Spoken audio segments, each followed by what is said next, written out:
What's up, world? It's that dude, Mr. Chew, to be bringing you these DDOP topics each and every day over here on ChewTube. So, hey, before I go any further, you already know the routine. If you haven't already, scroll up, subscribe to ChewTube. In fact, just click the little link right there. Subscribe to ChewTube. I want you to be able to get the DDOP as soon as it get posted. Well, today's DDOP, I'm gonna get in my feelings a little bit with this one because if you're on Facebook and you have issues and Facebook is supposed to be your friends, your family, whoever else that's on Facebook that really supposed to care about you.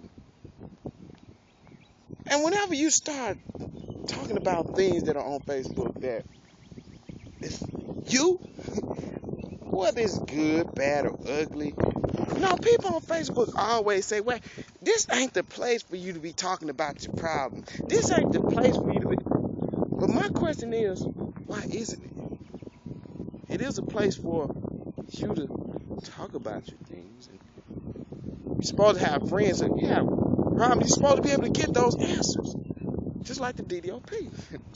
So my question to each and every one of you guys out there is, why is it not okay to post your personal or negative shit on Facebook? Let me know that. Go ahead and hit your boy up. Go ahead and subscribe to the DDOP. Subscribe to ChewTube. Check out ChewTube. Of course, hit up the IndieLand, indieland.us. We need more artists out there so we can make you indie. Holla back at you.